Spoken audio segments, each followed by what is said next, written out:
पिताजी, अब आप बहुत बूढ़े हो गए हैं अपने पैसों का ख्याल रखने के लिए। कोई भी आपको आसानी से बेवकूफ़ बना सकता है। मैं अपने वकील को लाया हूं ताकि आज ही इसे सुलझा सकें। मेरे बेटे समीर ने मुझसे ऐसा कहा जब वह बिना किसी सूचना के गुरुवार सुबह मेरे घर के दरवाजे पर आया, और वह अकेला नहीं था। उसके बगल में एक आदमी खड़ा था जिसने महंगा सूट, स्टाइलिश टाई पहनी हुई थी, और उसके पास एक चमड़े का ब्रीफकेस था जो अंदर रखे कागजात से ज्यादा उसकी शान के कारण भारी लग रहा था। मेरा नाम विनोद कुमार है। मेरी उम्र 78 साल है। मैं 3 साल से विधवा हूं और मैंने अपना पूरा जीवन उत्तरी दिल्ली की तिलक नगर कॉलोनी में बिताया है। मैंने 35 साल तक बस चालक के रूप में काम किया। दिल्ली की सबसे व्यस्त सड़कों और गलियों से होकर गुजरा। मैं बहुत पहले सेवानिवृत्त हो चुका हूं, और जब से मेरी प्यारी सुमित्रा का निधन हुआ है मैं इस साधारण घर में अकेला रहता हूं जो यादों से भरा है। मेरी दिनचर्या सीधी सादी है। मैं सुबह जल्दी उठता हूं, अपनी गर्म चाय बनाता हूं, हमेशा की तरह अखबार पढ़ता हूं और आंगन के पौधों को पानी देता हूं। मैंने कभी किसी से कुछ नहीं मांगा, कभी अपने बच्चों के लिए बोझ नहीं बना। लेकिन लगता है कि समीर के लिए अब यह मायने नहीं रखता। इससे पहले कि मैं आगे बढ़ूं, मैं आपको धन्यवाद देना चाहता हूं कि आप मेरी आवाज़ सुन रहे हैं। यदि आप इस चैनल पर नए हैं तो सदस्यता लें। हमें टिप्पणी में बताएं कि आप हमें किस शहर से देख रहे हैं, और इस वीडियो को किसी ऐसे व्यक्ति के साथ साझा करें जिसे इसे सुनने की आवश्यकता है। हर दिन यहाँ दादाजी की आवाज़ पर एक नई कहानी होती है, और मैं आपको विश्वास दिलाता हूँ कि यह आपको झकझोर देगी। समीर के साथ आए उस व्यक्ति ने अहंकारी लहजे में अपना परिचय दिया। मैं वकील रविशंकर हूँ। मैं आपके संपत्ति के मामलों को व्यवस्थित करने में मदद करने के लिए आया हूँ, विनोद कुमार जी। संपत्ति। उसके मुंह से यह शब्द सुनकर मुझे लगभग हंसी आ गई। वह धीरे धीरे बात कर रहा था, जैसे कि वे लोग जो सोचते हैं कि बूढ़े लोगों को बच्चों की तरह समझाना पड़ता है। देखिए विनोद कुमार जी, उसने जारी रखा, आपकी उम्र के लोग धोखेबाजों के लिए आसान निशाना होते हैं। आपका बेटा चिंतित है और आपकी रक्षा करना चाहता है। मैं अपनी बैठक में दोनों को चुपचाप देखता रहा। समीर अधीर था, इधर उधर चल रहा था, बिल्कुल वैसे ही जैसे वह बचपन में करता था, और उसे कुछ की डेस्परेटली आवश्यकता थी। यही सबसे अच्छा है पिताजी, उसने जोर दिया। आप अकेले रहते हैं। कोई भी चालाक आदमी आपके दरवाजे पर दस्तक दे सकता है और आपको कुछ भी हस्ताक्षर करने के लिए मना सकता है। हम जानते हैं कि आपके पास लगभग 100,000 जमा है, और यह घर जिसकी कीमत लगभग 300,000 है। हमें उन सभी की रक्षा करनी होगी। मैंने उसकी आंखों में देखा। 100,000, 300,000। वह इतनी निश्चितता के साथ कैसे बात कर सकता था? क्या उसने मेरी पीठ पीछे जांच की थी? शायद हां। तो यही आप सोचते हैं कि मेरे पास है? मैंने शांति से पूछा। मैं ऐसा नहीं मानता पिताजी। मुझे पता है, हमने अपनी जांच की है। आपको चिंता करने की कोई बात नहीं है। मैं सब कुछ संभाल लूंगा। वकील रविशंकर ने ब्रीफकेस खोला और कुछ दस्तावेज निकाले। यह बहुत आसान है विनोद कुमार जी। यहां मुख्तारनामा है। आपके हस्ताक्षर के साथ आपका बेटा आपके खातों का प्रबंधन करने, आपकी ओर से भुगतान और संग्रह करने, यहां तक कि आवश्यकता पड़ने पर संपत्ति बेचने के लिए अधिकृत होगा। आप शांति से रहेंगे, किसी भी बात की चिंता किए बिना। शांति से, जैसे कि मैं शांति से नहीं रहता था। मैंने कागजात लिए और धीरे धीरे एक एक पंक्ति पढ़ने लगा। समीर अपने पैर से फर्श पर जोर जोर से टैप कर रहा था, घबराया हुआ। पिताजी, सब कुछ पढ़ने की जरूरत नहीं है, उसने मुझसे कहा। यह एक मानक प्रारूप है। यह केवल आपकी सुरक्षा के लिए है। मानक प्रारूप, आपकी सुरक्षा। ये शब्द मेरे दिमाग में घूमते रहे जब मैं पढ़ रहा था। यह पूर्ण अधिकार दे रहा था। खाते स्थानांतरित करना, संपत्ति बेचना, निवेश करना, सब कुछ मेरे नाम पर। यदि आवश्यक हो तो बेचना वाला हिस्सा मेरा ध्यान खींच गया। क्या तुम्हें जल्दी है समीर? मैंने बिना सिर उठाए पूछा। जल्दी नहीं है पिताजी। बात यह है कि मेरी शाम को एक बैठक है और वकील साहब के भी अन्य ग्राहक हैं। हम सब कुछ अभी सुलझाना चाहते हैं ताकि यह व्यवस्थित हो जाए। सुलझाना, व्यवस्थित करना, जैसे कि मेरा जीवन एक अव्यवस्था थी जिसे उन्हें व्यवस्थित करना था। मैंने अपने बेटे को देखा, उस 48 वर्षीय व्यक्ति को जिसे मैंने दुनिया के सभी बलिदानों के साथ पाला, पोसा और शिक्षित किया। मैंने उसकी आंखों में उस बच्चे को ढूंढा जो वह कभी था, लेकिन मुझे केवल महत्वाकांक्षा और जल्दबाजी मिली। वकील ने मुझे एक सुनहरा भारी कलम बढ़ाया, ऐसी कलम जिसे कोई खरोंच के डर से इस्तेमाल करना भी नहीं चाहता। हस्ताक्षर करने से पहले मैंने अपनी नज़र ऊपर उठाई और धीरे धीरे उनसे कहा, किसी भी चीज़ से पहले मैं आपको कुछ बताना चाहता हूं। समीर अचानक रुक गया और मुझे घूरने लगा।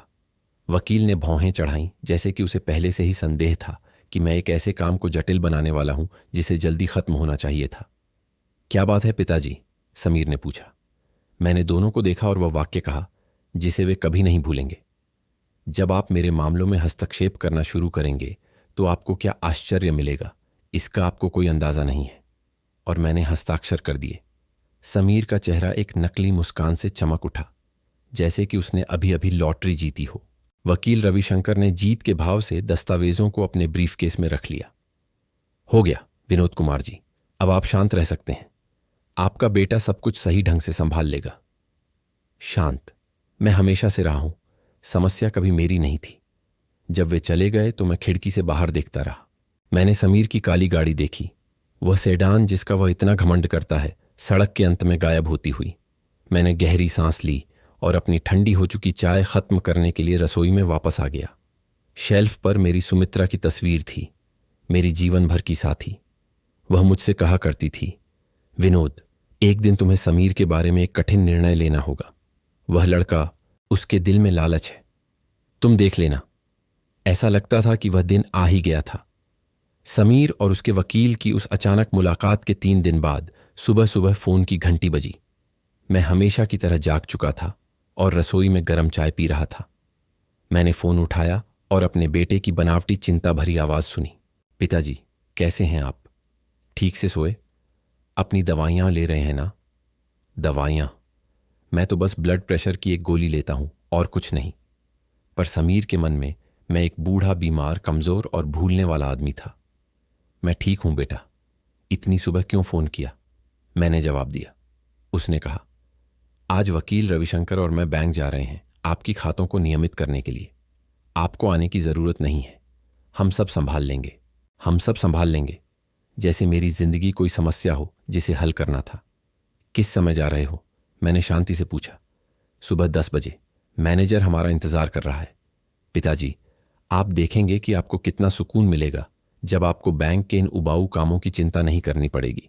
फिर से वही शब्द, सुकून। अजीब बात है कि वह इस बात पर जोर दे रहा है कि मुझे शांति चाहिए, जबकि बेचैन तो वह खुद लग रहा है। मैंने फोन रखा और सोचने लगा। सुबह 10 बजे बैंक में। समीर को तो यह भी नहीं पता कि मेरा खाता वहां 40 साल से भी ज्यादा समय से है।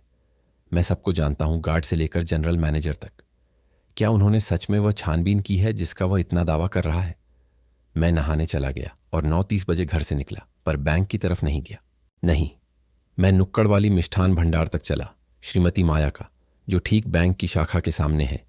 मैंने रोज की तरह अपनी मिठाई खरीदी, एक दूध वाली चाय मंगवाई और खिड़की के पास वाली मेज पर बैठ गया, जहां से सीधे बैंक के दरवाजे पर नजर थी। श्रीमती माया मुझे तब से जानती हैं जब मैं 80 के दशक में यहां आया था।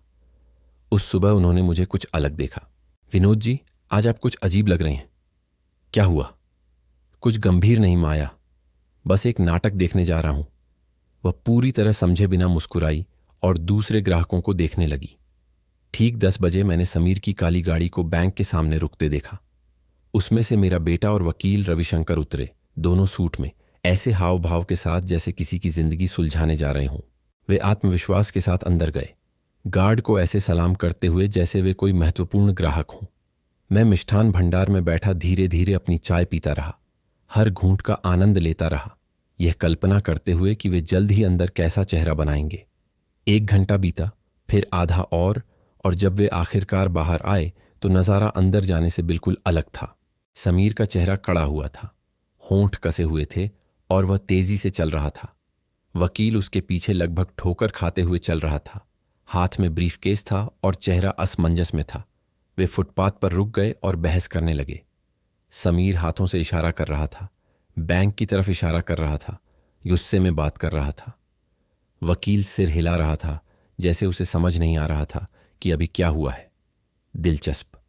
मैंने अपनी चाय खत्म की, बिल चुकाया और धीरे धीरे घर लौट आया। 10 मिनट भी नहीं बीते थे कि फिर से फोन की घंटी बजी। वह समीर था, पर इस बार उसकी आवाज बनावटी मीठी नहीं थी, बल्कि बेचैन, लगभग हताश थी। पिताजी, हमें बात करनी है। क्या मैं आपसे मिलने आ सकता हूं? जरूर बेटा, मैं घर पर ही हूं।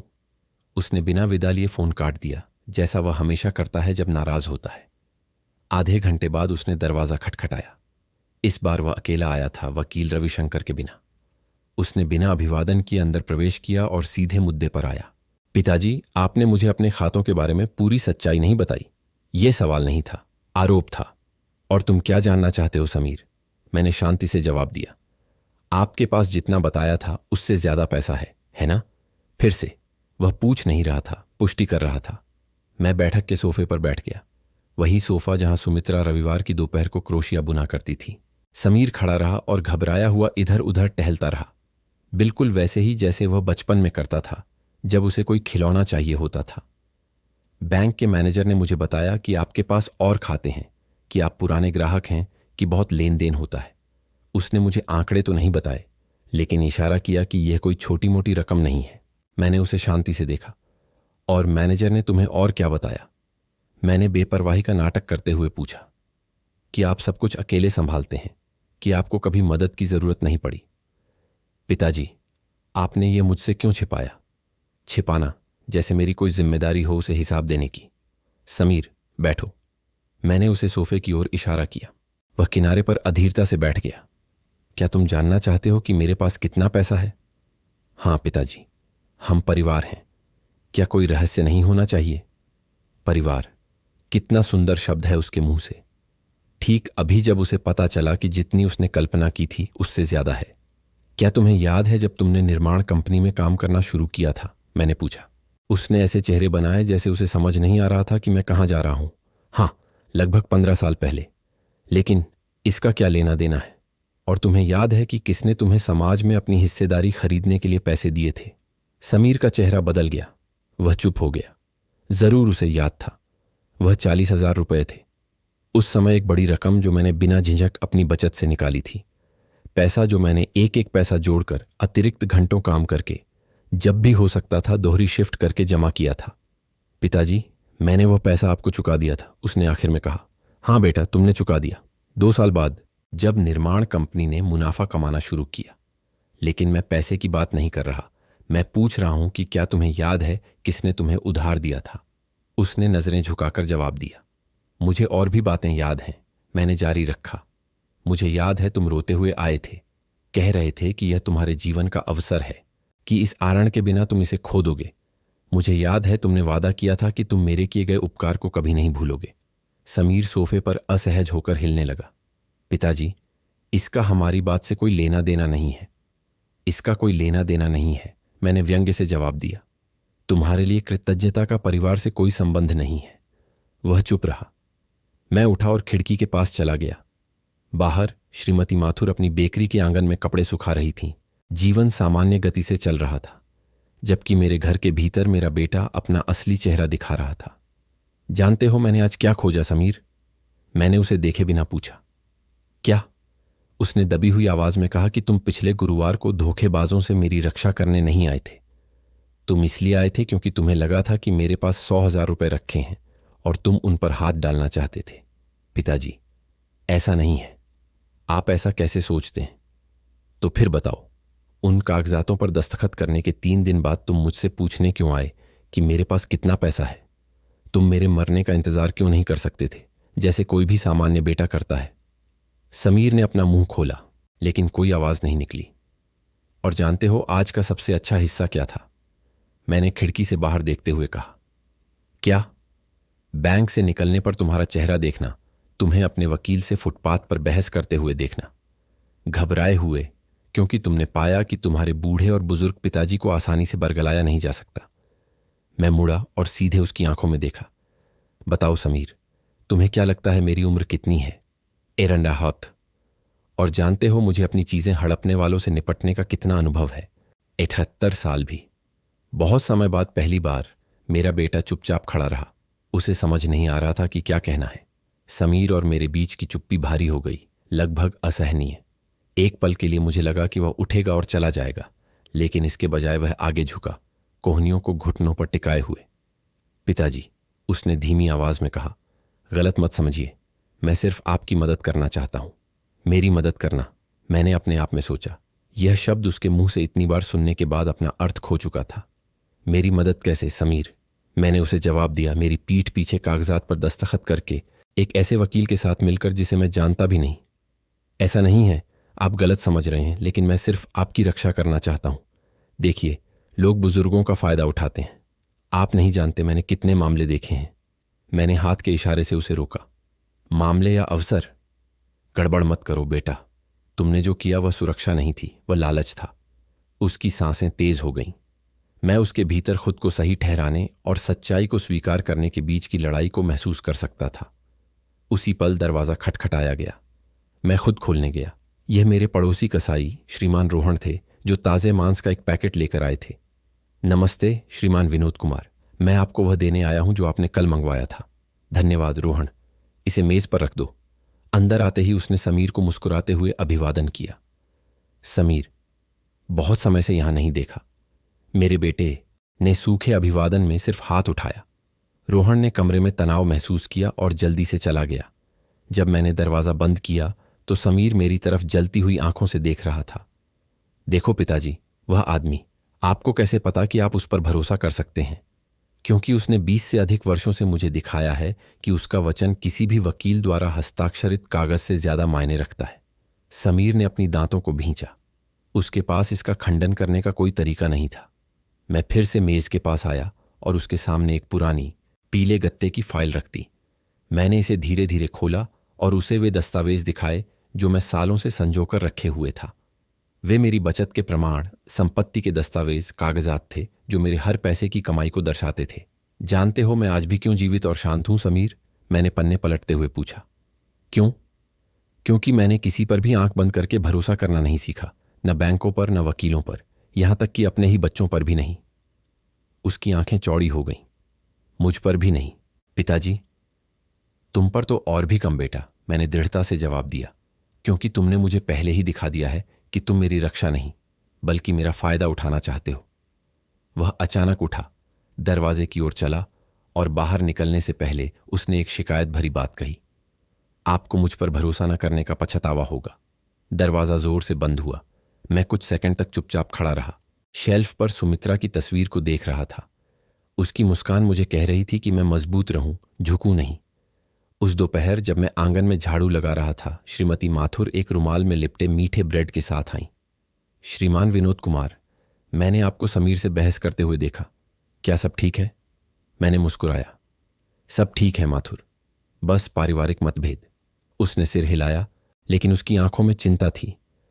अगर आपको कुछ चाहिए तो हम यहां हैं, इसमें अकेले मत रहिए। उसके इस व्यवहार ने मुझे कुछ महत्वपूर्ण याद दिलाया। मैं उतना अकेला नहीं था जितना समीर मुझे महसूस कराना चाहता था। मेरे पास वफादार पड़ोसी थे, ऐसे लोग जो मुझे पूरी जिंदगी से जानते थे। उस रात मैं लगभग सो नहीं पाया। मेरा मन बार बार बैंक के दृश्य को, मेरे बैठक में हुई बहस को, मेरे बेटे के शब्दों में छिपी धमकी को दोहरा रहा था। मैं जानता था कि वह रुकेगा नहीं। समीर कभी हार स्वीकार नहीं करता था और प्रतिशोध जरूर लेता था, और मैं सही था। 2 दिन बाद मुझे एक सूचना मिली। डाकिया ने मुझे कचहरी से आया एक सरकारी लिफाफा सौंपा। मैंने उसे शांति से खोला, हालांकि अंदर ही अंदर मुझे आभास था कि यह क्या हो सकता है। यह एक मुकदमा था। समीर वकील रविशंकर द्वारा प्रतिनिधित्व करते हुए मेरी संपत्ति का प्रबंधन करने के लिए मुझे अक्षम घोषित करने के लिए एक कानूनी प्रक्रिया, मुझे अयोग्य ठहराने की मांग कर रहा था। मैं उस कागज को उसकी मोहरों और ठंडे अक्षरों के साथ देखता रहा। एक पल के लिए मेरे सीने में एक टीस उठी, डर की नहीं बल्कि निराशा की। मेरा अपना बेटा इतनी हद तक गिर सकता था। उसी शाम मैंने फोन उठाया और एक नंबर डायल किया जिसका मैंने काफी समय से उपयोग नहीं किया था। नमस्ते, एक गहरी शांत आवाज ने जवाब दिया। वकील साहब, मैं विनोद कुमार बोल रहा हूं, मुझे आपकी जरूरत है। एक संक्षिप्त सन्नाटा था और फिर उसका दृढ़ जवाब आया। बताइए, हम कहाँ मिलते हैं विनोद जी? वकील साहब दशकों से मेरे दोस्त थे। न केवल एक वकील बल्कि मेरे युवा दिनों के साथी। वह जानता था कि मैं कहाँ से आया हूं। मैं अपने मूल्यों को जानता था और समझता था कि मेरा जीवन किसी के लिए लूट का माल नहीं था। हम अगले दिन शहर के केंद्र में उसी पुरानी कैफे में मिले जहां हमेशा ताज़ी पिसी हुई चाय और टोस्ट की सुगंध आती थी। मैंने उसे शुरू से सब कुछ बताया। समीर की यात्रा, पावर ऑफ अटॉर्नी, बैंक में असफल प्रयास, मुकदमा। वकील साहब चुपचाप सुन रहे थे, अपनी चमड़े की डायरी में नोट्स बना रहे थे। जब मैं खत्म कर चुका तो उन्होंने अपनी नजरें ऊपर उठाईं। विनोद जी, आपका बेटा जो करने की कोशिश कर रहा है वह गंभीर है, लेकिन चिंता मत करो, कानून आपके पक्ष में है और अगर वह युद्ध चाहता है तो हम उसे देंगे। कई दिनों में पहली बार मुझे वास्तविक राहत महसूस हुई। मैं अकेला नहीं था। विदा होने से पहले वकील साहब ने मुझसे कुछ ऐसा कहा जो मेरे दिमाग में अटक गया। कुछ लड़ाइयाँ कागजात से जीती जाती हैं, लेकिन अन्य गरिमा से जीती जाती हैं, और आपके पास इसकी कोई कमी नहीं है। मैं सिर ऊंचा करके घर लौटा, लेकिन अंदर ही अंदर जानता था कि सबसे बुरा अभी बाकी है। पहली सुनवाई का दिन जितनी जल्दी मैंने सोचा था, उससे कहीं जल्दी आ गया। मुझे शहर के केंद्र में पारिवारिक अदालत में पेश होने के लिए सम्मन मिला। आरोप स्पष्ट था। मेरा बेटा समीर वकील रविशंकर द्वारा प्रतिनिधित्व करते हुए मुझे मेरी संपत्ति का प्रबंधन करने में असमर्थ घोषित करने की मांग कर रहा था। मैंने कभी नहीं सोचा था कि मैं ऐसा कुछ अनुभव करूंगा। जब मैं छोटा था तो मैंने विरासत के झगड़ों के कारण परिवारों को तबाह होते देखा था, लेकिन मैंने कभी कल्पना भी नहीं की थी कि मेरा अपना बेटा मुझे जीवित और पूरी तरह से सचेत रहते हुए अदालतों में घसीटेगा। वकील साहब मेरे साथ थे। हम जल्दी पहुंच गए, जैसा कि मैं हमेशा अपने काम पर करता था। मैं गलियारे की एक बेंच पर अपनी टोपी हाथों में लेकर बैठ गया। लोगों को गुजरते हुए देख रहा था। कुछ युवा थे जो पेंशन पर बहस कर रहे थे, अन्य मेरे जैसे बुजुर्ग, थकी हुई आंखों वाले। हम सभी किसी न किसी रूप में महत्वाकांक्षा के बंधक थे। जब हॉल खुला तो मैंने समीर को अंदर आते देखा। गहरा सूट, कसी हुई टाई, गंभीर चेहरा। उसके पीछे वकील शंकर अपने ब्रीफकेस और उस मुस्कान के साथ आ रहे थे जो यह मानता है कि उसने खेल जीत लिया है। हमारी आंखें मिलीं। कोई अभिवादन नहीं था, कोई शब्द नहीं थे, केवल एक ठंडी दूरी थी जो पिता और पुत्र के बीच कभी मौजूद नहीं थी। न्यायाधीश, लगभग 50 वर्ष की एक महिला जिसका नाम न्यायाधीश राधिका था, ने शांति का अनुरोध किया और सुनवाई शुरू की। समीर सबसे पहले बोला। उसका भाषण पूरी तरह से अभ्यास किया हुआ था। मेरे पिताजी विनोद कुमार अब अपनी संपत्ति का प्रबंधन करने की स्थिति में नहीं है। वह चीजें भूल जाते हैं, अजनबियों पर बहुत अधिक भरोसा करते हैं और उनके साथ धोखाधड़ी का खतरा है।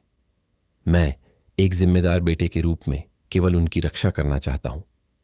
मैं उसे सुनता रहा और हर शब्द मुझे एक छुरा घोंपने जैसा लग रहा था। मैं भूला हुआ, भोला। अगर किसी चीज ने मुझे जीवन में चित्रित किया था तो वह मेरी स्मृति और विवेक था। वकील शंकर ने कानूनी तकनीकी शब्दों के साथ उसके शब्दों को मजबूत किया। उन्होंने संपत्ति के जोखिमों, भेद्यता की स्थिति, एहतियाती उपायों की तात्कालिकता की बात की। जब हमारी बारी आई तो वकील साहब ऊंचे उठे, गंभीर आवाज में। उनका हर वाक्यांश हथौड़े की तरह गिर रहा था।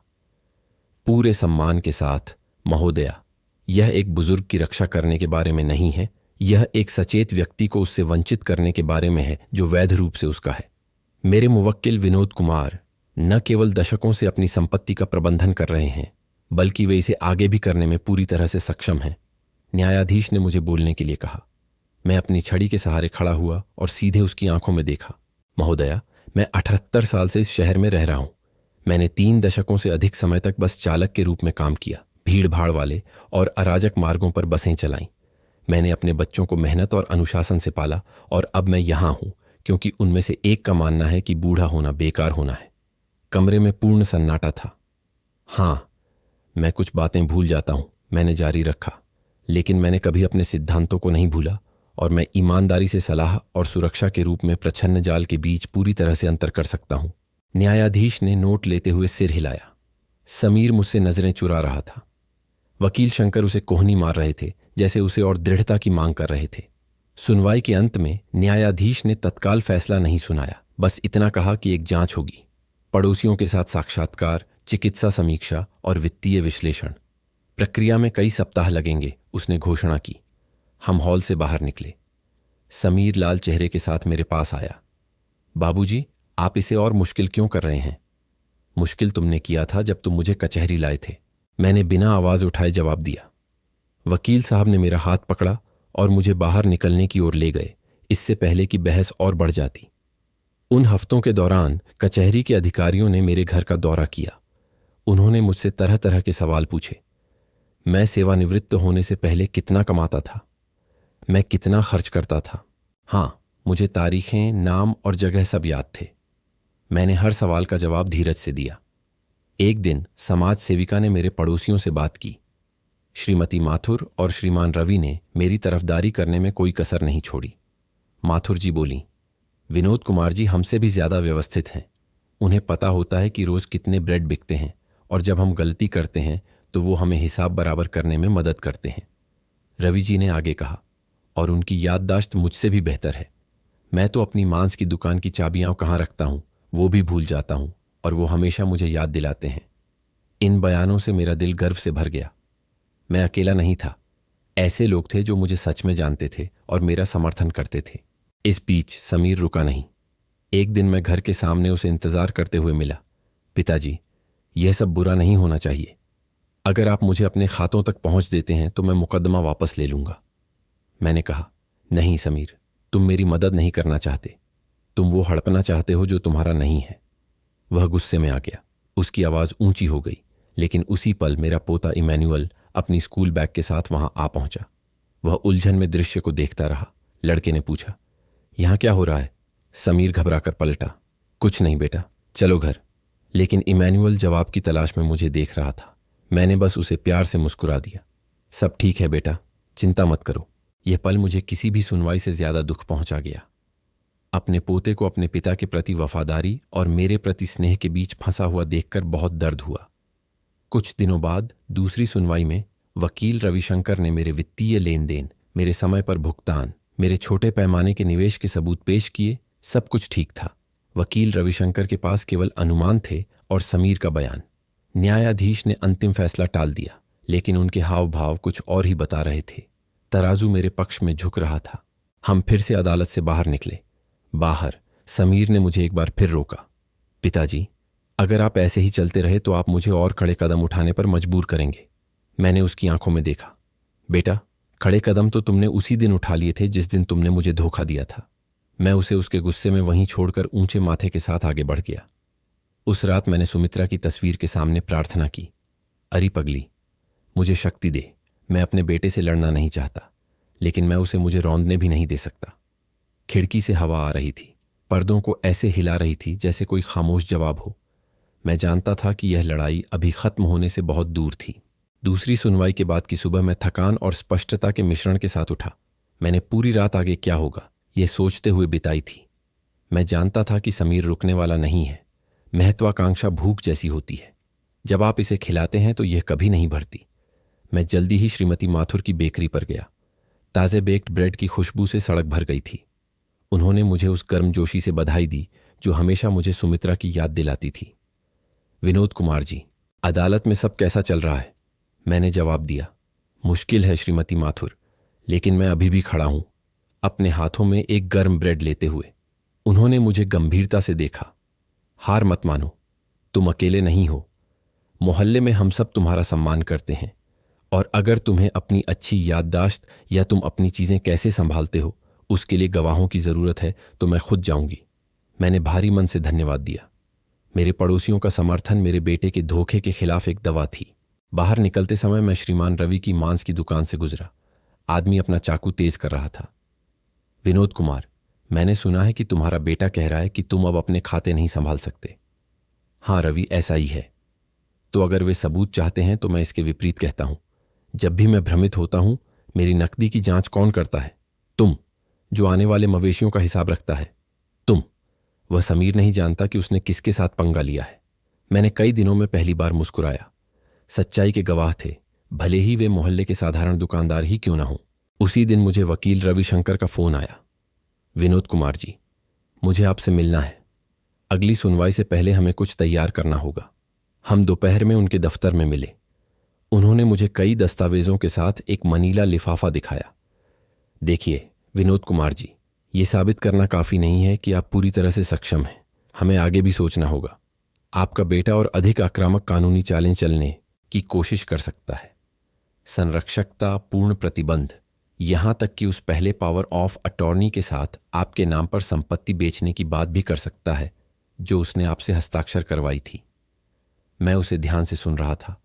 मेरा दिल घबराया हुआ था। हम क्या कर सकते हैं? मैंने पूछा। उन्होंने अपना चश्मा ठीक किया। हम उस पावर ऑफ अटॉर्नी को रद्द करेंगे और इसके अलावा हम आपकी संपत्ति को एक अपडेटेड वसीयत के साथ सुरक्षित कर सकते हैं। यह सिर्फ बचाव नहीं है, यह एक स्पष्ट संदेश है। आपकी अनुमति के बिना कोई भी आपकी चीजों का निपटान नहीं करेगा। मैं कुछ सेकंड के लिए खामोश रहा। मुझे सुमित्रा के शब्द याद आए जब वह अभी जीवित थी। विनोद कुमार, एक दिन तुम्हें शांति और न्याय के बीच चुनाव करना होगा। शांति मत चुनो अगर इसका मतलब हार मानना है। चलिए करते हैं वकील साहब। लेकिन मैं इसे इस तरह से करना चाहता हूं कि समीर इसे अपने कानों से सुने। वकील रविशंकर ने सहमति व्यक्त की। तो हम इसे अगली पारिवारिक बैठक में पढ़ेंगे।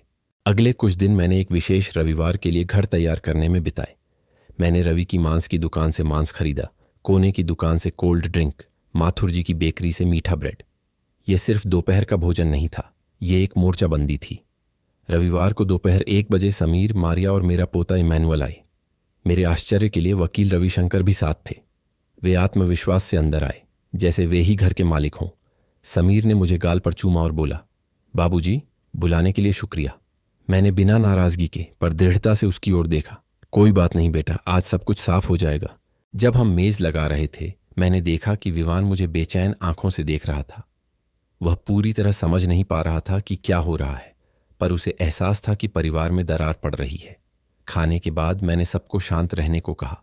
मैंने एक बड़ा लिफाफा मेज पर रखा और धीरे से खोला। अंदर वकील गुप्ता ने जो कागजात तैयार करने में मदद की थी वे थे। मैंने समीर और वकील रविशंकर की ओर देखते हुए कहा, बेटा वकील साहब, आप लोगों ने सोचा कि आप मेरे लिए फैसले ले सकते हैं, पर आज मैं आपको दिखाऊंगा कि मैं अभी भी अपने हक की देखभाल करना जानता हूं। मैंने पहला दस्तावेज निकाला। यह उस मुख्तारनामे को रद्द करने का दस्तावेज है जिस पर मैंने कुछ हफ्ते पहले हस्ताक्षर किए थे। अब से समीर का मेरे खातों या मेरी संपत्ति पर कोई अधिकार नहीं है। समीर का चेहरा पीला पड़ गया। क्या? यह नहीं हो सकता, मैंने शांति से जवाब दिया। हो सकता है, और यह नोटरी में दर्ज हो चुका है। वकील रविशंकर ने बीच में टोकने की कोशिश की। विनोद कुमार जी, समझिए, आपका बेटा बस आपकी रक्षा करना चाहता है। वकील साहब, मुझे बस इतना चाहिए कि मेरा सम्मान किया जाए। मैंने दूसरा दस्तावेज निकाला, 3 विशेषज्ञों की मोहरों वाला एक मेडिकल सर्टिफिकेट। यहां यह प्रमाणित है कि मैं पूरी मानसिक क्षमता में हूं। कोई भी अदालत मुझे अक्षम घोषित नहीं कर सकती। कमरे में सन्नाटा छा गया था। शिखा ने आश्चर्य से अपने हाथों से मुंह ढक लिया। विवान की आंखें आश्चर्य से बड़ी हो गईं। फिर मैंने शांति से तीसरा कागज निकाला। और यह मेरी वसीयत है, मैं इसे जोर से पढ़ूंगा। समीर ने मेज पर हाथ पटका। बाबूजी, ऐसा मत कीजिए। मैं ये करूंगा समीर, क्योंकि मैं चाहता हूं कि सब कुछ स्पष्ट हो जाए। मैंने स्थिर आवाज में धीरे धीरे पढ़ा। मेरी संपत्ति का 50% मेरे पोते विवान को एक सुरक्षित खाते में मिलेगा जब तक वह 25 साल का नहीं हो जाता। 25% उन संस्थानों को जाएगा जो बुजुर्गों की देखभाल करते हैं, क्योंकि मैं नहीं चाहता कि कोई भी बुजुर्ग वह सब झेले जो मैं झेल रहा हूं। और शेष 25% शिखा को मिलेगा, क्योंकि उसने ही इस सब के बीच मेरा सम्मान किया। शब्द हथौड़े की तरह गूंजे। समीर अचानक खड़ा हो गया। यह तो धोखा है। मैं आपका बेटा हूं। मैंने आंखों में आंसू लिए उसकी आंखों में देखा। और मैं तुम्हारा पिता हूं, पर बेटा होने से तुम्हें चोरी का अधिकार नहीं मिल जाता। वकील रविशंकर ने घबराहट में अपने कागजात समेट ली। वह जानता था कि लड़ाई हार चुकी है। शिखा चुपचाप रो रही थी। विवान मेरे पास आया और मुझे कसकर गले लगा लिया। शुक्रिया दादाजी। वह आलिंगन सभी संपत्तियों से बढ़कर था। उस रात जब सब चले गए, मैं हॉल में मेज पर अभी भी दस्तावेजों के साथ बैठा था। मुझे गहरी थकान महसूस हुई, पर एक नई शांति भी। जंग खत्म नहीं हुई थी, पर पहली बड़ी लड़ाई जीत ली गई थी। मैंने सुमित्रा की तस्वीर देखते हुए बुदबुदाया, बुढ़िया, मैंने तुम्हारी सलाह मानी। मैंने कायरों की शांति नहीं चुनी, मैंने न्याय चुना, भले ही दर्द हो। और उस सन्नाटे में मैंने खुद को कभी इतना कम बूढ़ा और अधिक जीवित महसूस नहीं किया। मेरे घर में उस बैठक के बाद का हफ्ता मेरे जीवन के सबसे लंबे हफ्तों में से एक था। मुझे पता था कि समीर, शिखा, विवान और वकील रविशंकर के सामने मैंने जो कुछ कहा और दिखाया था उसके परिणाम होंगे, और मैं गलत नहीं था। मंगलवार सुबह मुझे एक अप्रत्याशित फोन आया। वह शिखा थी। उसकी आवाज घबराई हुई लग रही थी, जैसे वह नहीं चाहती थी कि समीर को इस बातचीत के बारे में पता चले। उसने लगभग फुसफुसाते हुए कहा, विनोद कुमार जी, मुझे आपसे अकेले में बात करनी है। बोलो बेटी, क्या हुआ? समीर रविवार से बहुत परेशान है। वह कहता है कि आपने उसे सबके सामने अपमानित किया, कि वसीयत अमान्य है, कि वह इसे चुनौती देने का कोई रास्ता ढूंढेगा। मैं चिंतित हूं। वह सोता नहीं है और फिर से आप पर मुकदमा करने की बात करता है। मैं कुछ सेकंड तक चुप रहा, उन शब्दों से होने वाले गुस्से को नियंत्रित करने की कोशिश कर रहा था। और तुम क्या सोचती हो शिखा? मैं सोचती हूं कि समीर कर्ज और दबाव से अंधा हो गया है, पर मैं यह भी सोचती हूं कि आप पूरी तरह सही हैं। आपने जो किया वह न्यायपूर्ण था। उसके शब्दों ने मुझे थोड़ी शांति दी। शुक्रिया बेटी। तुम मुझसे ज्यादा ईमानदार हो। हमने फोन काट दिया और मैं सुमित्रा की तस्वीर शेल्फ पर रखकर खिड़की से बाहर देखने लगा। वह हमेशा कहती थी कि लोगों का चरित्र मुश्किल समय में सामने आता है, और अब मैं समझ गया कि उसका क्या मतलब था। उसी दिन दोपहर में फोन फिर बजा। इस बार वकील गुप्ता थे। विनोद कुमार जी, मुझे अदालत से सूचना मिल गई है। वकील रविशंकर और उनके बेटे ने आपकी औपचारिक अयोग्यता का अनुरोध करने के लिए एक लिखित याचिका दायर की है। हमारी 2 हफ्ते से भी कम समय में सुनवाई होगी। मैंने गहरी सांस ली। मुझे आश्चर्य नहीं हुआ, पर पुष्टि सुनकर मेरी रीढ़ में सिहरन दौड़ गई। तो वकील साहब, अब और समय नहीं गंवाना चाहिए। बिल्कुल, हमें उन सभी चीजों को मजबूत करना होगा जो हमारे पास पहले से हैं। मुख्तारनामे को रद्द करना, मेडिकल सर्टिफिकेट, वसीयत, और मैं चाहता हूं कि हम गवाह भी तैयार करें। गवाह? हाँ, ऐसे लोग जो यह गवाही दे सकें कि आप स्पष्ट सोच वाले हैं, कि आप अपने जीवन और अपनी संपत्ति को बिना किसी समस्या के संभालते हैं। पड़ोसी, दुकानदार, दोस्त। तुरंत मैंने विजय और सरला के बारे में सोचा। वे पूरी तरह से जानते थे कि मैं दिन प्रतिदिन कैसे रहता था। मैं उन्हें तैयार करूंगा वकील साहब, मैंने उसे आश्वस्त किया। अगले कुछ दिनों तक मैं उनसे बात करने में लगा रहा। विजय ने एक पल भी नहीं हिचकिचाया। मुझ पर भरोसा रखो विनोद कुमार, मैं सच कहूंगा, आपकी याददाश्त तो कई नौजवानों से भी बेहतर है। मथुरा भी अपनी आंखों में आंसू लिए मान गई थी। जब मेरे पति बीमार हुए, आपने कई बार मेरी हिसाब किताब में मदद की। आपको अक्षम घोषित करना तो अन्याय होगा। इन बातों ने मुझे फिर से उम्मीद दी। मैं अकेला नहीं था, भले ही कभी कभी घर की उदासी मुझे ऐसा महसूस कराती थी। शुक्रवार शाम को जब मैं आंगन में अखबार पढ़ रहा था, तो मैंने फुटपाथ पर तेज कदमों की आवाज सुनी। मेरा पोता सुमित था। वह कंधे पर एक बैग टांगे हुए था। दादाजी, हाँफते हुए बोला, मुझे थोड़ी देर यहां रुकना होगा। पिताजी बहुत नाराज हैं, हर समय चिल्लाते रहते हैं। मैंने बिना कुछ कहे उसे गले लगा लिया।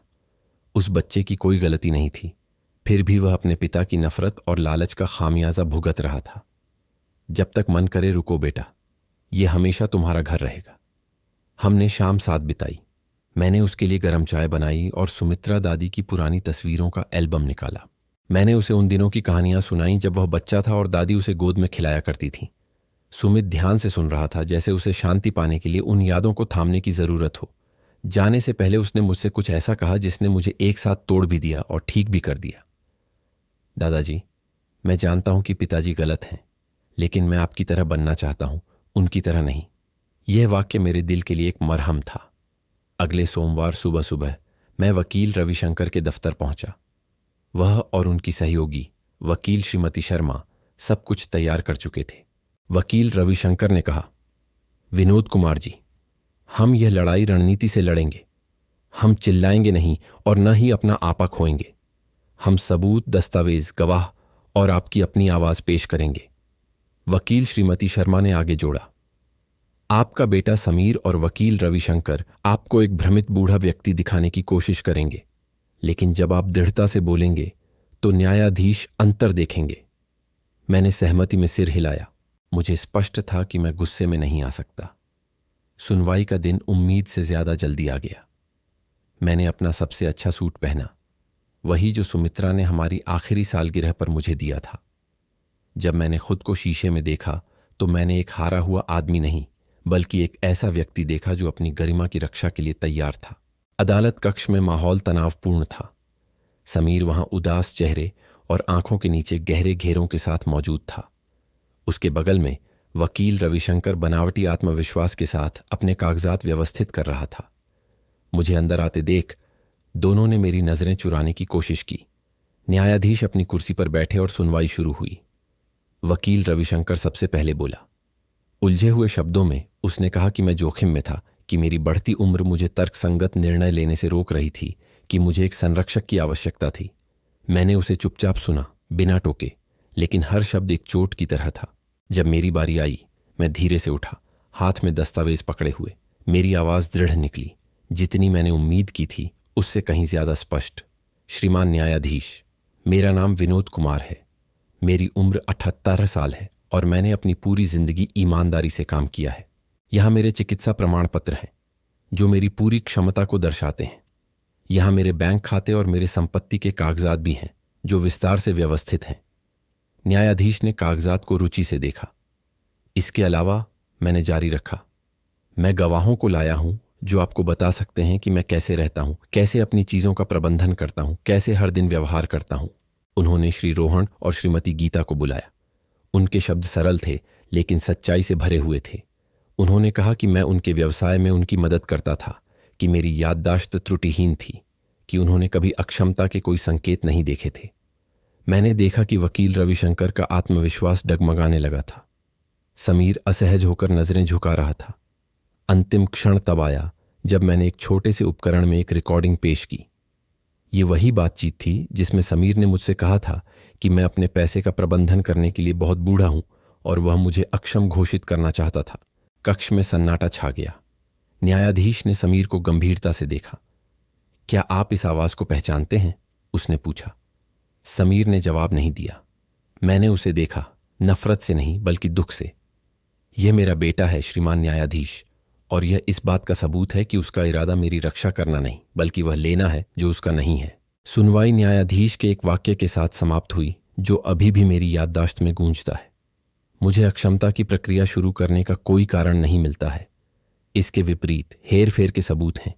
इस मामले को बंद किया जाता है। मैं अदालत से राहत भरे दिल के साथ बाहर आया। हालांकि मैं जानता था कि युद्ध समाप्त नहीं हुआ था।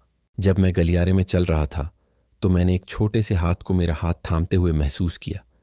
यह सुमित था। उसने मुझे शर्माते हुए मुस्कुराया। आप जीत गए दादाजी। मैंने उसे कसकर गले लगा लिया। उसी पल मुझे समझ आया कि असली जीत कागजात में नहीं थी बल्कि गरिमा के उस बीज में थी जो मैं अपने पोते के लिए छोड़ रहा था। सुनवाई के बाद वाली रात मैं थोड़ा ही सोया। यह डर नहीं था, यह थकान और स्पष्टता का मिश्रण था। हफ्तों में पहली बार मुझे लगा कि मैंने समीर और वकील रविशंकर के दुर्व्यवहार के सामने एक सीमा खींच दी थी, लेकिन मैं जानता था कि वे इतनी आसानी से नहीं रुकेंगे। जब लालच जुनून बन जाता है तो वह हमला करने का हमेशा एक नया रास्ता खोज लेता है। सुबह उठते ही मैंने गर्म चाय बनाई और सुमित्रा की तस्वीर देखते हुए डाइनिंग टेबल पर बैठ गया। मैंने उससे धीरे से बात की जैसे वह अभी भी मेरे सामने हो। बुढ़िया, तुम्हारा बेटा अपनी नैतिक कब्र खोद रहा है, लेकिन मैं उसे वह सब कुछ नष्ट नहीं करने दूंगा जो हमने मिलकर बनाया था। उसी दिन मैंने वकील रविशंकर के दफ्तर जाने का फैसला किया। उन्होंने गर्मजोशी से मेरा हाथ मिलाया और उनकी आंखों में एक शांति थी। विनोद कुमार जी, कल जो हुआ वो एक साफ जीत थी। जज ने मेरे पर पाबंदी लगाने की कोशिश पर रोक लगा दी, पर हमें लापरवाह नहीं होना चाहिए। समीर कोई दूसरा रास्ता जरूर निकालेगा। मैंने पूछा, आपको क्या लगता है अब उसकी अगली चाल क्या होगी? वो मेरे वसीयतनामे को चुनौती देने की कोशिश कर सकता है या ये भी कोशिश कर सकता है कि मेरी इजाजत से पहले ही मेरी संपत्ति बेचे। वकील रविशंकर को कम मत आंकिए। वो चीजों को अपने हिसाब से मोड़ना बखूबी जानते हैं। मैं कुर्सी पर बैठ गया और गहरी सांस ली। तो अब क्या करना है वकील साहब? उन्होंने एक नीले रंग की फाइल खोली और मुझे एक दस्तावेज दिखाया जिस पर लिखा था पारिवारिक होल्डिंग का गठन। विनोद कुमार जी, आपकी मेहनत से कमाई हुई हर चीज को सुरक्षित रखने का यह सबसे पक्का तरीका है। एक कंपनी जिसमें आपकी सारी संपत्ति साफ विरासत और बहिष्करण के नियमों के साथ होगी। मैंने हर पैराग्राफ को धीरे धीरे पढ़ा। शब्द भले ही औपचारिक और कानूनी थे, पर मैं उनका सार समझ गया था। मेरी संपत्ति को किसी की भी लालच से बचाना, यहां तक कि अपने ही बेटे की लालच से भी। रविशंकर जी, मुझे आसान भाषा में समझाइए। मैंने उनसे विनती की। बहुत अच्छे, ये होल्डिंग आपके घर, आपके खाते, सब कुछ की मालिक होगी। जब तक आप जीवित हैं आप ही एकमात्र प्रशासक रहेंगे, और जब आप नहीं रहेंगे तो कोई जज या लालची बेटा नहीं बल्कि वो नियम तय करेंगे जो आपने यहां खुद लिखे हैं। मैंने सिर हिलाया। ये मुझे पसंद आया। मैं चाहता हूं कि यह स्पष्ट हो जाए। विरासत केवल उसे मिलेगी जो मुझे सम्मान और साथ दिखाएगा। रविशंकर मुस्कुराए। हम इसमें देखभाल का नियम जोड़ सकते हैं, जैसे कि वारिसों को आपसे नियमित रूप से मिलना होगा, आपकी जरूरतों में मदद करनी होगी और सच्चा साथ दिखाना होगा। बिल्कुल सही, मैंने दृढ़ता से जवाब दिया। मैं नहीं चाहता कि वे मुझे सिर्फ कागजों पर प्यार करें, मैं चाहता हूं कि वे मुझे असल जिंदगी में प्यार करें। हमने घंटों तक बारीक विवरणों पर काम किया। रविशंकर की सहकर्मी वकील सुमित्रा ने एक और सुझाव दिया। विनोद कुमार जी, हम इसमें लालच विरोधी नियम भी शामिल कर सकते हैं। यदि कोई बिना कारण आपको अस्पताल में भर्ती करने की कोशिश करता है, आपके खातों में हेर फेर करता है या वकीलों से आप पर दबाव डालता है, तो उसे स्वतः ही विरासत से बाहर कर दिया जाएगा। ये तो मुझे और भी पसंद आया, मैंने मुस्कुराते हुए कहा। इससे समीर समझ जाएगा कि जिंदगी धमकियों से नहीं चलती। मैं दफ्तर से थका हुआ और राहत महसूस करते हुए बाहर निकला। मुझे ऐसा लग रहा था जैसे मैं धीरे धीरे अपनी इज्जत के चारों ओर एक अदृश्य दीवार बना रहा था। उस शाम तिलक नगर कॉलोनी में, जहां मैं अब अकेलेपन से बचने के लिए रहने का विचार कर रहा था, मैंने कुछ निवासियों से बात की। सेवानिवृत्त पूर्व शिक्षक श्रीमान राकेश ने ध्यान से मेरी बात सुनी जब मैंने उन्हें अपने बेटे के बारे में बताया। देखिए विनोद, मेरे भी एक बेटा था जो मेरी पेंशन पर कब्जा करना चाहता था। वो ऐसा नहीं कर पाया क्योंकि मैंने पहले ही कदम उठा लिए थे। समस्या ये है कि हम बूढ़े लोग कभी कभी सोचते हैं कि खून हमेशा बचाता है, पर कभी कभी खून झर भी घोलता है। उनके शब्दों ने मुझे बहुत चोट पहुंचाई क्योंकि वे मेरे अनुभव का ही आईना थे। उसी रात अपने कमरे में मैंने एक पुराना जूते का डिब्बा खोला जिसमें सुमित्रा और मैंने चुपचाप जमा किए हुए दस्तावेज रखे थे। कई घरों के कागजात, खरीद के अनुबंध, पुराने रसीदें। मैं बिस्तर पर बैठ गया, उन्हें चादर पर फैलाया और एक एक करके उनकी समीक्षा की। वे सिर्फ कागज नहीं थे, वे मेरे पूरे जीवन के बलिदान का प्रमाण थे। मैंने खुद से वादा किया कि मैं कभी नहीं छोड़ूंगा कि वो सब किसी ऐसे व्यक्ति के हाथ लगे जो उनके मूल की कद्र न कर सके। अगले शनिवार को मुझे मेरी बेटी मारिया और पोते राज से मिलने का मौका मिला। समीर उनके साथ नहीं आया। मारिया एक थैले में खाना लाई थी और राज स्कूल से एक चित्र लाया था जिसमें हम तीनों थे, मैं, वो और स्वर्ग में सुमित्रा। दादाजी, शिक्षिका ने हमें हमारे परिवार का चित्र बनाने के लिए कहा था, राज ने मुझसे कहा, और मैंने दादी को ऊपर से हमारी देखभाल करते हुए बनाया। मैंने अपने आंसू रोके। उस बच्चे के दिल में अपने पिता के दिमाग से ज्यादा साफ गोई थी। खाना खाते समय मारिया ने धीरे से मेरे कान में कहा, विनोद कुमार जी, मुझे नहीं पता कि मैं समीर के साथ क्या करूं। वो सिर्फ पैसे की बात करता है, मुकद्दमों की बात करता है और ये कहता है कि आपने उसे धोखा दिया। मैं अपने बेटे के लिए शांति चाहती हूं, अंतहीन झगड़े नहीं। बेटी, मैं तुम्हें बस इतना ही कह सकता हूं कि तुम जो सही है वही करती रहो। राज तुमसे सीखेगा, अपने पिता से नहीं। उसने आंखों में आंसू लिए सिर हिलाया। उस रात उनके जाने के बाद मैंने एक कॉपी में लिखा कि मैं क्या विरासत छोड़ना चाहता था, कि सारी संपत्ति का आधा हिस्सा राज के लिए एक फंड में हो जो 25 साल की उम्र तक बंद रहे, कि एक महत्वपूर्ण हिस्सा तिलक नगर कॉलोनी को दान किया जाए ताकि अकेलेपन से जूझ रहे दूसरे बुजुर्गों की मदद हो सके, कि मारिया को वफादारी दिखाने के लिए 1% मिले, कि समीर को तब तक बाहर रखा जाए जब तक वो अपने कर्मों से ये साबित न कर दे कि वो एक बेटा है, न कि सिर्फ वारिस। अगले दिन मैं वो कॉपी वकील रविशंकर के दफ्तर ले गया। उन्होंने उसे ध्यान से पढ़ा और मुझसे कहा, विनोद कुमार जी, आपने जो लिखा है वो सिर्फ एक वसीयतनामा नहीं है, ये गरिमा की घोषणा है। हम इसे कानूनी नियमों में बदल देंगे जिसे कोई तोड़ नहीं पाएगा। मैं वहां से एक अजीब शांति के साथ निकला, जैसे इतने दर्द के बाद मुझे सही रास्ता मिल गया हो। हालांकि मेरी शांति ज्यादा देर नहीं टिकी। उसी शाम मुझे एक और सूचना मिली। समीर ने हताश होकर बैंक में पिछली पावर ऑफ अटॉर्नी का उपयोग करके लेन देन दर्ज करने की कोशिश की थी, ये जानते हुए भी कि उसे पहले ही रद्द कर दिया गया था। बैंक प्रबंधक ने नाराज होकर मुझे फोन किया, विनोद कुमार जी, आपके बेटे ने आपके खातों की जानकारी निकालने की कोशिश की। मैंने उससे कहा कि उसे अब कोई अधिकार नहीं है और वो गुस्से में चला गया। मैंने उसी क्षण समझ लिया कि ये युद्ध अभी खत्म नहीं हुआ था। समीर अभी भी कोशिश करने वाला था, सारी हदें पार कर दी थीं, चाहे इसमें मेरी इज्जत भी दांव पर क्यों न लग जाए। मैंने एक कप गरम चाय ली, सुमित्रा की तस्वीर देखी और जोर से कहा, अरे बूढ़ी, हमारा बेटा भटक गया है, पर मैं उसे ऐसा करने नहीं दूंगा। अगर उसे डूबना है तो वह अकेला डूबे, मैं अपनी जगह अडिग रहूंगा। कल रात मैं पहले से कहीं ज्यादा अच्छी नींद सोया, क्योंकि मैं जानता था कि असली लड़ाई अब सिर्फ मेरी दौलत के लिए नहीं थी, बल्कि यह साबित करने के लिए थी कि एक पिता बूढ़ा हो सकता है पर कभी अक्षम नहीं होता। सोमवार की सुबह तिलक नगर कॉलोनी के घर में अलग ही रौनक थी। हवा में गीली मिट्टी की खुशबू थी क्योंकि रात भर बारिश हुई थी और चिड़ियों का चहचहाना रोज से ज्यादा मधुर लग रहा था। मैं एक अजीब सी भावना के साथ उठा, जैसे किसी निर्णायक अंत के लिए तैयारी कर रहा था, एक तरह से पारिवारिक अंतिम फैसला।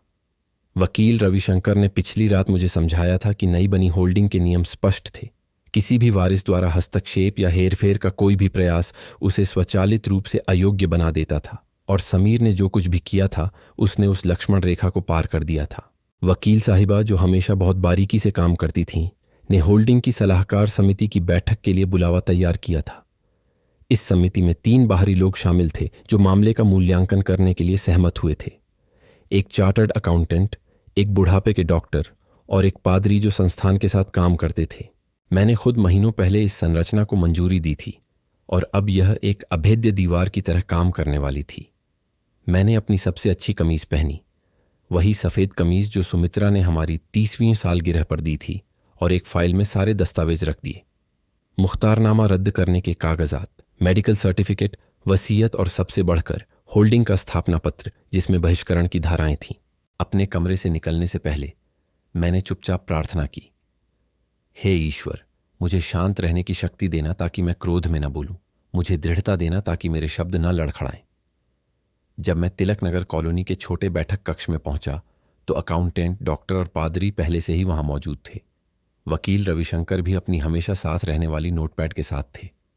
उन्होंने मेरा सम्मानपूर्वक अभिवादन किया, जैसे कोई अपना नाम स्पष्ट करने आया हो, न कि किसी आरोप से अपना बचाव करने। कुछ ही मिनटों में समीर वकील रविशंकर के साथ पहुंच गया। मेरे बेटे का चेहरा सख्त था, आंखों के नीचे गहरे घेरे थे और एक जबरदस्त घमंड का भाव था। वकील रविशंकर इसके विपरीत आत्मविश्वास में दिख रहे थे। हालांकि उनकी आंखों में उस व्यक्ति की जल्दबाजी दिख रही थी जो जानता है कि मैदान उसके खिलाफ है। हम सब एक आयताकार मेज के चारों ओर बैठ गए। पादरी ने एक छोटी प्रार्थना के साथ सत्र की शुरुआत की, न्याय और सच्चाई के लिए प्रार्थना करते हुए। फिर अकाउंटेंट ने बात शुरू की, जो समिति के अध्यक्ष थे। उन्होंने कहा, हम यहां क्रूज पार्टिसिपेशंस होल्डिंग की शर्तों के तहत एक वारिस के आचरण का मूल्यांकन करने के लिए एकत्रित हुए हैं। हमारा कर्तव्य यह निर्धारित करना है कि समीर क्रूज को अपने विरासत के अधिकार मिलते हैं या वह उन्हें खो देता है। कमरे में गहरा सन्नाटा छा गया। सबसे पहले वकील रविशंकर ने बात की, अपनी उस शांत धीमी वकील की आवाज में जो तर्कों से ज्यादा लहजे से मनाना चाहते हैं। उन्होंने कहा, पूरे सम्मान के साथ सज्जनों, मेरे मुवक्किल ने जो कुछ भी किया वह पितृप्रेम से प्रेरित था। समीर केवल अपने पिता को संभावित धोखे से बचाना चाहता था। कौन सा बेटा 80 साल के एक बुजुर्ग को करोड़ों की संपत्ति का प्रबंधन करते देखकर चिंतित नहीं होगा। मैंने बिना हिले डुले उन्हें सुना। जब वह समाप्त हुए तो मैंने बोलने की अनुमति मांगी। मैंने कहा, सज्जनों, यहां चिंता की बात नहीं है, यहां नियंत्रण की बात है। मेरा बेटा मेरी देखभाल करने नहीं आया था, वह मुझे बेदखल करने आया था। मैंने इसे अदालत में रिकॉर्डिंग, दस्तावेजों और गवाहों के साथ साबित किया, और आज मैं यह दिखाने आया हूं कि ये कार्रवाइयां ठीक वही हैं जिन्हें यह होल्डिंग अयोग्य आचरण कहती है। मैंने अपनी फाइल से एक रेखांकित कागज निकाला और उसे मेज के बीच में रखा। धारा 15, उपधारा 3, संस्थापक की नागरिक क्षमता को दबाने के लिए कोई भी प्रतिबंध, संरक्षकता या कार्य बिना पर्याप्त तकनीकी आधार के संबंधित वारिस के तत्काल बहिष्करण का कारण बनता है। अकाउंटेंट ने जोर से पढ़ा, डॉक्टर ने चुपचाप सिर हिलाया और पादरी ने प्रार्थना में अपनी आंखें बंद कर लीं। यह वही था जो मेरे बेटे ने किया, मैंने जारी रखा। वह मुझे बिना सबूतों के अक्षम घोषित करना चाहता था, सिर्फ मेरा सब कुछ हड़पने के लिए। समीर कुर्सी पर बेचैन हो गया। उसने मेज पर हाथ पटकते हुए चिल्लाया, यह सच नहीं है, मैं बस आपकी रक्षा करना चाहता था। मैंने शांति से जवाब दिया, एक वकील को बिना बताए मेरे घर लाकर मेरी रक्षा करना, मुझे अल्जाइमर है, ये झूठ फैलाकर मेरी रक्षा करना, रद्द किए गए मुख्तारनामे के साथ बैंक से पैसे निकालने की कोशिश करके मेरी रक्षा करना। बेटा, यह रक्षा नहीं है, यह लालच है। समिति के डॉक्टर ने शांत आवाज में हस्तक्षेप किया, मैंने विनोद कुमार की मानसिक क्षमता के प्रमाण पत्र की व्यक्तिगत रूप से समीक्षा की है। वह पूरी तरह से सचेत है, अपनी उम्र के लिए अपेक्षित से बेहतर प्रतिक्रियाएं और याददाश्त रखते हैं। जो कुछ भी करने की कोशिश की गई उसके लिए कोई मेडिकल आधार नहीं है। अकाउंटेंट ने फिर से बात की, तो हमें मतदान करना चाहिए। समीर अचानक उठ खड़ा हुआ और पादरी की ओर देखते हुए कहा, आप आस्थावान व्यक्ति हैं, आप मुझे बिना कुछ छोड़े नहीं जाने देंगे। मैं अपने पिता का एकमात्र बेटा हूं। पादरी ने उसे गहरी उदासी से देखा।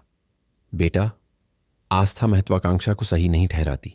बेटा होना तुम्हें चोरी का अधिकार नहीं देता। समीर ने हार मानकर सिर झुका लिया। समिति ने एक एक करके मतदान किया। बहिष्करण के पक्ष में 3 वोट पड़े। यह निर्णय अपरिवर्तनीय था। मुझे राहत और दर्द का मिलाजुला एहसास हुआ। राहत इसलिए कि मेरी गरिमा सुरक्षित थी। दर्द इसलिए कि यह बहिष्करण किसी अजनबी के खिलाफ नहीं, बल्कि मेरे अपने खून के खिलाफ था। अकाउंटेंट ने मसौदा तैयार किया, दस्तावेज तैयार थे और वकील रविशंकर ने मुझे दस्तखत के लिए दिए।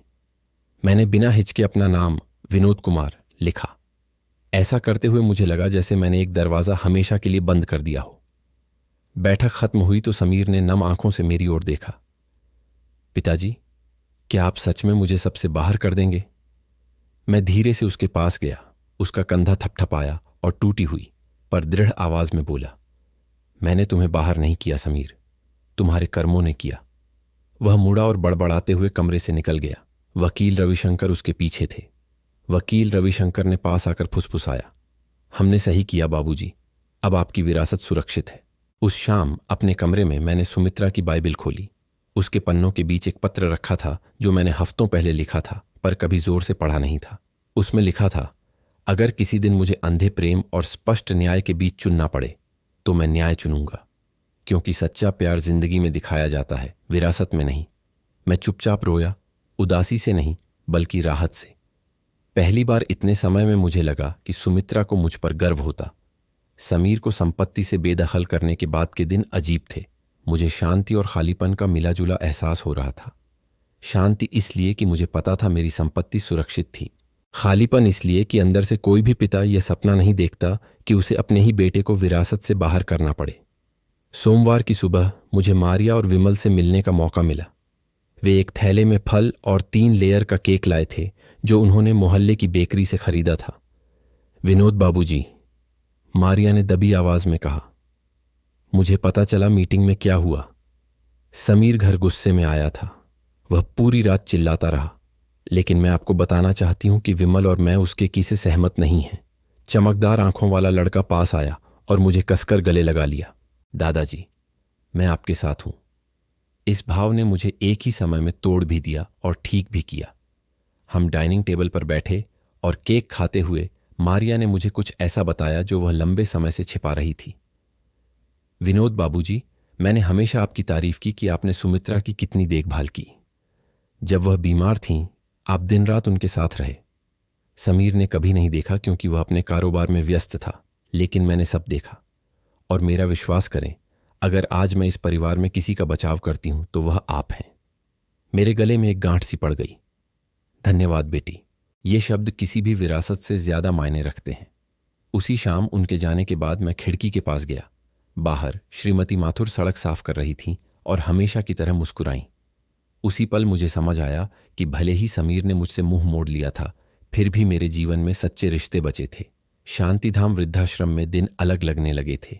मैं निवासियों के एक समूह में शामिल हो गया जो हर शाम डोमिनो खेलने के लिए मिलते थे। एक पूर्व बढ़ई, एक पुराना शिक्षक और एक सेवानिवृत्त नर्स थीं। हंसी, कहानियों और गर्म चाय के प्यालों के बीच धीरे धीरे मैंने सामाजिक जीवन का आनंद फिर से पाना शुरू कर दिया। लेकिन समीर की छाया पूरी तरह से दूर नहीं हुई थी। एक शाम जब मैं श्रीमान शर्मा के साथ डोमिनो खेल रहा था, मैंने उसे शांतिधाम के प्रवेश द्वार पर देखा। वह अकेला आया था। वकील रविशंकर उसके साथ नहीं था। उसका चेहरा अलग था, गहरी आंखें, बिखरी दाढ़ी, थके हुए कदम। वह सावधानी से पास आया और मुझसे अकेले में बात करने के लिए कहा। मैं उसे बगीचे में ले गया जहां रंगीन बोगेनविलिया के फूल खिले थे। वह एक पत्थर की बेंच पर बैठ गया, सिर झुकाया और बोला, पिताजी, मैंने गलती की। मैं और कुछ सुनने के इंतजार में चुप रहा। मैंने ठेकेदारी में कई ठेके खो दिए। मैं कर्ज में डूबा हुआ हूं। वकील रविशंकर ने मुझे यकीन दिलाया था कि आपकी संपत्ति ही एकमात्र रास्ता है। मैंने सोचा था कि अगर मैं आपके खातों पर नियंत्रण कर लेता हूं तो सब ठीक हो जाएगा, लेकिन अब मैंने सब कुछ खो दिया है, यहां तक कि आपको भी। उसकी आवाज कांप रही थी। एक पल के लिए मैंने उस बच्चे को पहचाना जो कभी एक खिलौने के लिए रोया था। समीर, मैंने जवाब दिया, जो तुमने खोया है वह मेरा पैसा नहीं, मेरा विश्वास था। उसने नम आंखों से ऊपर देखा। क्या अब उसे वापस पाने का कोई रास्ता नहीं है? मैंने गहरी सांस ली। वह शब्दों या कागजों से वापस नहीं मिलता, वह कर्मों से, समय से, सच्चाई से वापस मिलता है। उसने कुछ और नहीं कहा। वह धीरे से उठा, मेरा हाथ मिलाया और चला गया। उस रात मुझे नींद नहीं आई। क्या मुझे उसे एक और मौका देना चाहिए या उसे अपने कर्मों के परिणामों को समझने के लिए बेदखली पर दृढ़ रहना चाहिए? मैंने सुमित्रा की तस्वीर देखी और धीमी आवाज में पूछा, पुरानी, तुम क्या करती? खामोशी ही मेरा एकमात्र जवाब था। हफ्ते बीत गए और समीर वापस नहीं आया। इसके बजाय मारिया और विमल हर रविवार मुझसे मिलने आते थे।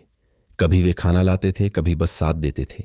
विमल मुझे स्कूल, अपने दोस्तों और वास्तुकला की पढ़ाई करने के अपने सपनों के बारे में बताता था। मैं घर बनाना चाहता हूं दादाजी, जैसे आप हमेशा अपने हाथों से ठीक करते थे। उसकी मासूमियत मुझे उम्मीद लौटाती थी। एक दिन ऐसी ही एक मुलाकात में मारिया ने मुझे एक पीला लिफाफा दिया। विनोद बाबूजी, ये महत्वपूर्ण है। मुझे ये कागज समीर के दफ्तर में छिपे हुए मिले। ये जाली अनुबंध हैं, ऐसे दस्तावेज जिन्हें वकील रविशंकर यह साबित करने के लिए इस्तेमाल करना चाहता था कि आपने उसे संपत्तियां दे दी थीं। मैंने उन्हें शांति से देखा। वे नकली थे, नकल किए हुए हस्ताक्षर और बदली हुई तारीखें थीं। मैं तुरंत समझ गया कि वकील रविशंकर ही पूरे मामले का असली उकसाने वाला था। मैंने वकील शर्मा को बुलाया और उन्हें दस्तावेज दिखाए। इससे हम उसे डुबो सकते हैं, उन्होंने दृढ़ता से कहा। वकील रविशंकर ने न केवल आपके बेटे को गुमराह किया, बल्कि उसने जाली बनाने की कोशिश की। साक्ष्य जुटाए गए, हमने आधिकारिक शिकायत दर्ज की और 1 महीने के भीतर वकील रविशंकर को गवाही के लिए बुलाया गया। जब उसे लगा कि वह गिर चुका है तो उसने बातचीत करने की कोशिश की, लेकिन अभियोजन पक्ष के पास पहले से ही जाली दस्तावेज थे। उसकी प्रतिष्ठा ताश के पत्तों की तरह ढह गई। यह खबर समीर तक पहुंची, जो एक बार फिर तिलक नगर कॉलोनी आया। इस बार उसका चेहरा पूर्ण पराजय का प्रतीक था। पिताजी, उसने दबी हुई आवाज में कहा, वकील रविशंकर ने मेरा इस्तेमाल किया। मैंने इसकी अनुमति दी क्योंकि मैं कर्ज में अंधा हो गया था, लेकिन अब सबने मेरा साथ छोड़ दिया है। मैंने उसे देर तक देखा। समीर, तुम्हें पैसे की नहीं, विनम्रता की आवश्यकता थी। अगर तुमने मुझसे मदद मांगी होती तो शायद हम मिलकर कोई हल निकाल लेते, लेकिन तुमने मुझे धोखा देना पसंद किया। उसने सिर झुका लिया और उसने कोई जोर नहीं दिया। कुछ दिनों बाद अदालत की न्यायाधीश ने मामले को अंतिम रूप से बंद कर दिया। मेरी मानसिक क्षमता की पुष्टि की और मेरी संपत्ति को जब्त करने के किसी भी प्रयास को खारिज कर दिया। स्थानीय प्रेस ने एक नोट भी प्रकाशित किया, वृद्ध व्यक्ति अपनी गरिमा की रक्षा करता है और संपत्ति हड़पने के प्रयास के खिलाफ मुकदमा जीतता है। जब मैंने अखबार में ये शब्द पढ़े तो मुझे गर्व नहीं, बल्कि राहत और उदासी का मिश्रण महसूस हुआ। मैंने कानूनी लड़ाई तो जीत ली थी, लेकिन मैंने अपने बेटे के साथ अपने रिश्ते का एक हिस्सा खो दिया था। उस शाम विहान मेरे पास आया और अपनी हमेशा की मासूमियत से बोला, दादाजी, कभी ना कभी मेरे पिताजी समझेंगे। मैंने उसे कसकर गले लगा लिया। शायद वह दिन आएगा, शायद नहीं, लेकिन इस बीच मैंने सही काम किया था। शाम का सूरज तिलक नगर कॉलोनी के मेरे कमरे की खिड़की से अंदर आ रहा था। सुनहरी रोशनी उस शेल्फ को रोशन कर रही थी जहां सुमित्रा की तस्वीर थी, वह शांत मुस्कान जो मुझे कभी नहीं छोड़ी। मैं उसके सामने एक गर्म चाय की प्याली के साथ बैठ गया और सोचा, हम इस रास्ते के अंत तक पहुंच गए हैं पुरानी, और हालांकि दर्द हुआ, हम सिर ऊंचा करके निकले। अखबार अभी भी मामले के बारे में बात कर रहे थे। पिता अपने बेटे द्वारा संपत्ति हड़पने के प्रयास के खिलाफ मुकदमा जीतता है। कुछ पड़ोसी मुझसे केवल बधाई देने के लिए आते थे, लेकिन मैं सबसे ज्यादा जो महत्व देता था वह था जो मैं अंदर महसूस करता था, गरिमा की वापसी और आंतरिक शांति का मिश्रण। उस सप्ताह विहान स्कूल के बाद मुझसे मिलने आया। उसके हाथों में रेखा चित्रों से भरी एक नोटबुक थी।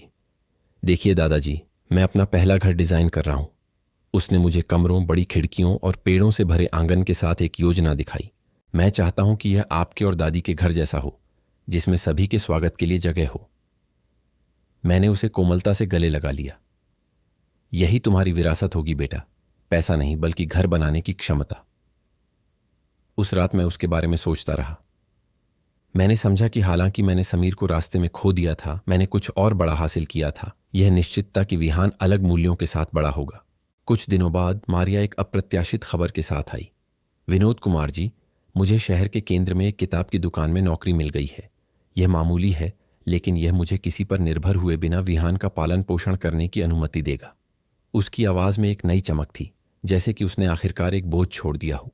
यही तो मैं हमेशा तुम्हारे लिए चाहता था बेटी, मैंने जवाब दिया, कि तुम्हारी स्वतंत्रता हो, कि कोई तुम्हें आदेश न दे और न ही तुम्हें हेरफेर करे। जब हम बात कर रहे थे, विहान चुपचाप सुन रहा था। अंत में उसने दृढ़ आवाज में कहा, माँ, दादाजी, मैं कड़ी पढ़ाई करूंगा ताकि हमें फिर कभी ऐसा ना करना पड़े। मैं इतना भावुक हो गया कि मुझे अपनी आंखें पोंछनी पड़ी। समानांतर में वकील साल्वाडोर कभी कभी मुझसे यह जांचने के लिए आते थे कि होल्डिंग के सभी दस्तावेज सही क्रम में हैं। विनोद कुमार जी, अब कोई आपकी संपत्ति को छू नहीं सकता। आपने जो फैसला किया है वह आपकी मृत्यु तक अछूता रहेगा। धन्यवाद साल्वाडोर, लेकिन अपनी संपत्ति की रक्षा से ज्यादा हमने अपनी कहानी की रक्षा की। वह मुस्कुराया और उसका उदाहरण, मेरा विश्वास करें, आपका मामला कई लोगों को प्रेरित करेगा। तिलक नगर कॉलोनी में मेरे जीवन ने एक नई दिनचर्या अपना ली। सुबह मैं अन्य निवासियों के साथ आंगन में टहलता था, दोपहर में मैं श्रीमान राकेश के साथ डोमिनो खेलता था और रात में मैं विहान के लिए एक नोटबुक में विचार लिखता था। ये विरासत के निर्देश नहीं थे, बल्कि जीवन की सलाह थी। दोस्त कैसे चुनें, लालच में कैसे न फंसें, बड़ों का हमेशा सम्मान कैसे करें। एक खास रविवार को हमने पड़ोस के घर में एक पारिवारिक भोजन करने का फैसला किया। हमने मारिया, विहान, श्रीमती शांति और श्रीमान रमेश को आमंत्रित किया। मैंने रमेश की मदद से ग्रिल्ड मीट तैयार किया, जबकि शांति ने मीठे ब्रेड की एक ट्रे लाई। यह एक साधारण दावत थी, लेकिन प्यार से भरी थी। खाने के दौरान विहान ने अपना शीतल पेय का गिलास उठाया और कहा, मैं अपने दादाजी विनोद कुमार के लिए टोस्ट करता हूं, क्योंकि उन्होंने मुझे सिखाया कि गरिमा बिकती नहीं है। सभी ने ताली बजाई। मेरा दिल लगभग गर्व से फट रहा था। उस खुशी के बीच मुझे पुरानी यादों की एक टीस महसूस हुई। मैंने समीर के बारे में सोचा, वह कितना दूर रह गया था। वह वहां नहीं था, उसने निमंत्रणों का जवाब नहीं दिया, और हालांकि मैंने कानूनी रूप से एक पिता के रूप में दरवाजा बंद कर दिया था, फिर भी उसकी अनुपस्थिति मुझे दुख देती थी। उस रात तिलक नगर कॉलोनी लौटकर मैं एक बार फिर सुमित्रा की तस्वीर के सामने बैठ गया। पुरानी, मैंने वह पूरा किया जो तुमने मुझसे पूछा था। मैंने हमारी कहानी का बचाव किया, लेकिन मुझे अभी भी दुख है कि समीर नहीं समझा। काश वह एक दिन अपनी आंखें खोलता। समय के साथ वकील रविशंकर के बारे में अफवाहें शांत हो गईं। उसने वकील के रूप में अपना लाइसेंस खो दिया और शहर से चला गया। समीर इसके विपरीत नीचे ही रहा। कभी कभी मुझे सुनने को मिलता था कि उसने निर्माण कंपनी को फिर से शुरू करने की कोशिश की थी, लेकिन असफल रहा। उसने मुझे फिर कभी नहीं ढूंढा, और हालांकि मुझे दुख हुआ, मैंने सीखा। उस खालीपन के साथ जीना सीख लिया, क्योंकि मैंने वो बात समझ ली थी जो सुमित्रा ने मुझसे कई बार कही थी। कभी कभी विनोद, प्यार का मतलब छोड़ना भी होता है। महीने बीतते गए और मेरा स्वास्थ्य ठीक रहा। हर बार जब समीर मुझसे मिलने आता तो मैं उसे विचारों से भरी एक डायरी देता। अंत तक मेरे पास ऐसी 3 डायरियां हो गई थीं, सभी मेरे हाथों से लिखी हुई। हर डायरी के पहले पन्ने पर मैंने एक ही वाक्य लिखा था, असली विरासत घर या पैसा नहीं, बल्कि वो मान सम्मान है जिसके साथ तुम अपना जीवन जीते हो। एक दिन जब मैंने उसे आखिरी डायरी दी, समीर ने मुझे कसकर गले लगा लिया। धन्यवाद दादाजी, मैं वादा करता हूं कि मैं आपकी सिखाई हर बात का सम्मान करूंगा। मैंने उसकी आंखों में देखा और जान गया कि यह वादा सच्चा था। समय के साथ मारिसोल मेरे लिए बेटी जैसी बन गई। वह हर हफ्ते आती, मेरे लिए खाना लाती और मेरे मेडिकल अपॉइंटमेंट्स में मेरे साथ जाती। उसने मुझे कभी अकेला नहीं छोड़ा, और इस तरह धीरे धीरे मैंने यह मानना सीख लिया कि परिवार हमेशा खून के रिश्तों से नहीं बनता। कभी कभी सच्चा परिवार प्यार और सम्मान के कार्यों से बनता है। आज जब मैं ये आखिरी पंक्तियां लिख रहा हूं, मुझे शांति महसूस हो रही है। मुझे नहीं पता कि मुझे इस दुनिया में और कितना समय बचा है, लेकिन मुझे पता है कि मैं इसका सामना सिर उठाकर करूंगा। मेरा नाम विनोद कुमार है। मैं 78 साल का हूं, और हालांकि मेरे अपने बेटे ने मेरी गरिमा छीनने की कोशिश की, वह सफल नहीं हो पाया, क्योंकि आखिर में एक आदमी मरने पर अपने साथ संपत्ति या जीते हुए मुकदमे नहीं ले जाता, बल्कि वो नैतिक विरासत छोड़ जाता है जो वह अपने पीछे वालों के लिए छोड़ता है। और मैंने यह तय कर लिया है, मेरी विरासत गरिमा होगी।